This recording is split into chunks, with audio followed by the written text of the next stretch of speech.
ઘી ખીચડીનો પૈસો, દોઢિયાનો રૂપિયો, વરસાદજી તો આયેગા, ડમરી શેઠ લાયેગા, ડમરી તારી ઓટમાં, ખારા પાણી પેટમાં, ઓટી કે ચોટી, ચલ્લી ચોટી, રેલાવી મોટી, ઔરા ગોકલ, પાણી મોકલ, વરસાદજીનું પાણી તો મીઠું ને મીઠું.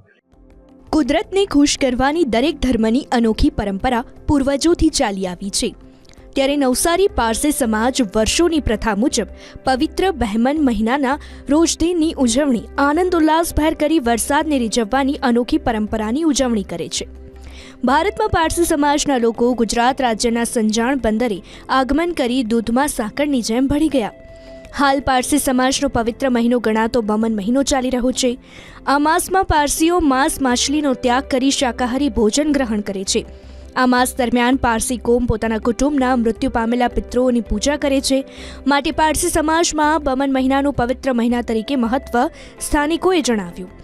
દેશમાં વરસાદની પેટર્ન પ્રમાણે જૂન માસ અડધો વીતી ગયો છે અને આતુરતાથી રાહ જોવાઈ રહી છે વરસાદની. ત્યારે વરસાદની વહેલા પધરામણી માટે પારસીઓ આ પારંપરિક ઘી ખીચડીનો કાર્યક્રમ કરી રહ્યા છે.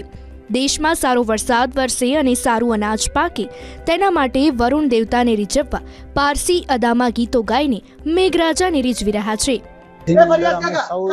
પારસીઓ નોનવેજનો ત્યાગ કરી વેજીટેરિયન ભોજન ગ્રહણ કરીએ છીએ. આજનો દિવસ એટલે કે બમન મહિનો અને બમન રોજ અમારા માટે પવિત્ર કહેવાય છે અને અમે ઘી ખીચડી તરીકે ઉજવીએ છીએ.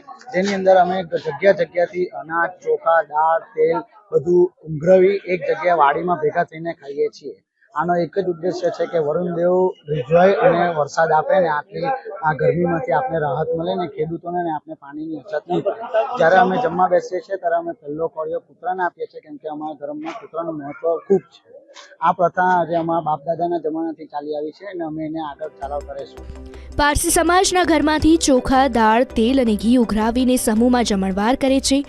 તેમના સમાજની આ પરંપરા અંદાજિત 100 વર્ષ જૂની છે અને વારસાગત આ પરંપરા આમને આમ ચાલી આવી છે. જેમાં નવસારી પારસી સમાજના લોકો ભેગા મળી અને વરુણ દેવને રીઝવવાના પ્રયાસો કરે છે. 2 વર્ષ કોરોનાને કારણે આ પરંપરા તૂટી હતી, પરંતુ ફરી એકવાર પરિસ્થિતિ સામાન્ય થતાં પારસી સમાજના લોકો ઉત્સાહ સાથે ભેગા થઈ ફરી એકવાર ખીચડીનો ઉત્સવ ઉજવી રહ્યા છે.